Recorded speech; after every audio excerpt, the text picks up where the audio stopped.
Você já ouviu o termo "o cerco está fechando"? Esse termo relacionado à Receita Federal estar diminuindo as possibilidades de sonegação fiscal, de fazendo com que os contribuintes andem dentro das 4 linhas com a Receita Federal? Bom, é sobre isso que nós vamos falar no vídeo de hoje. Esse vídeo é um vídeo destinado especialmente para os clientes da Certa Contabilidade, mas se você não é cliente da Certa Contabilidade e está assistindo esse vídeo, ele é muito importante para você também.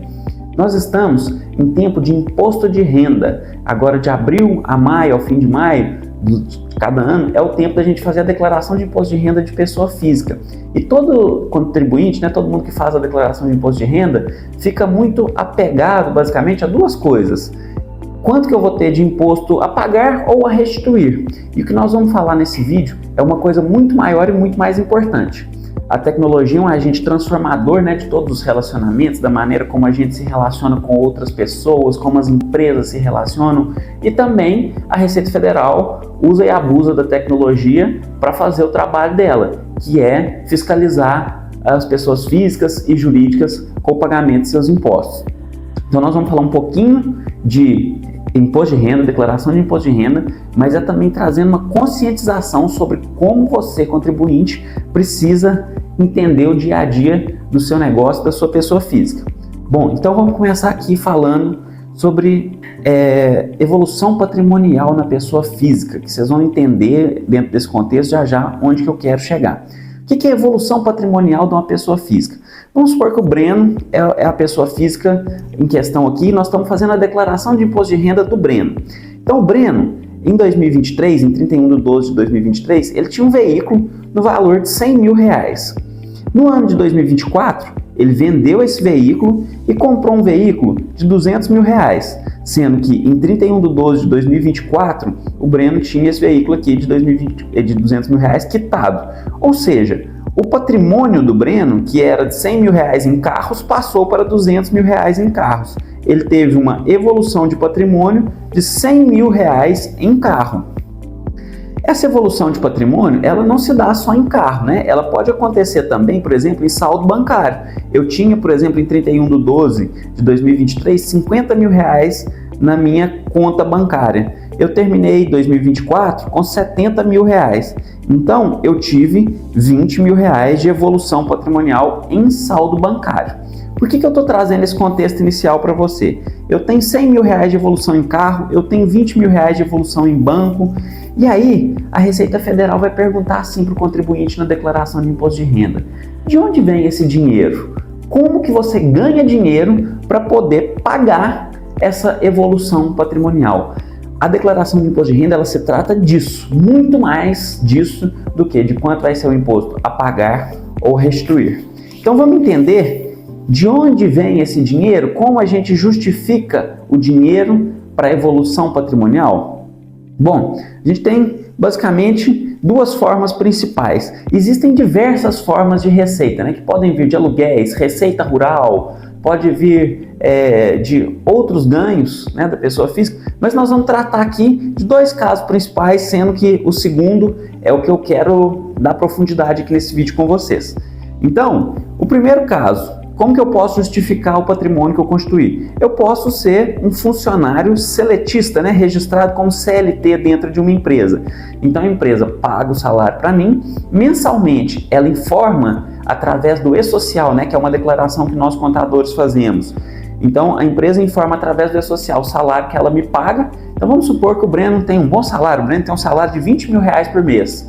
A Receita Federal já sabe dessa informação via E-Social. Na minha declaração de imposto de renda, eu vou falar que eu ganhei R$240 mil no ano, 260, porque eu vou ter 13º, e aí esses R$260 mil que eu ganhei como CLT vão justificar aquela evolução de patrimônio que eu tive. Esse dinheiro que eu ganho como CLT me dá a condição de aumentar o meu saldo bancário, de comprar um carro novo. Até aí tudo tranquilo, tudo fácil, tudo beleza, mas o grande problema é: e se eu não for CLT, e se eu for empresário? Como eu justifico a minha evolução patrimonial?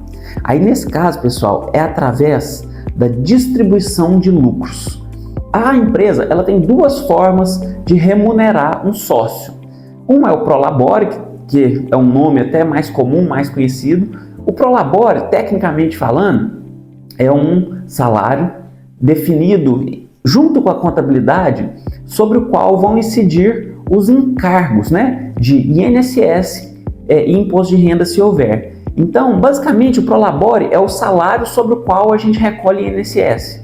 Mas a distribuição, aí a gente, voltando aqui só no Prolabore, o que muitos empresários optam por fazer? Colocar um Prolabore mais baixo para diminuir os encargos sobre o Prolabore. Mas é claro que um empresário que coloca o seu Prolabore com R$ 1.512, R$ 1.518, desculpa, que é o atual salário mínimo, ele ganha mais do que R$ 1.518. Então, esse resto de salário que o empresário tem, o nome disso é distribuição de lucros. A empresa que ganha dinheiro, ela precisa pagar o sócio através da distribuição de lucros.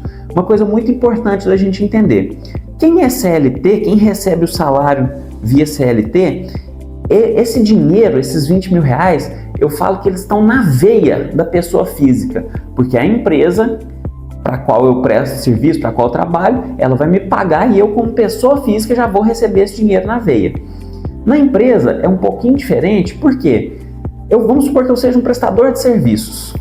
Então vamos aqui já para essa página. Eu trouxe aqui o conceito de uma DRE de uma empresa para a gente entender como que funciona na empresa.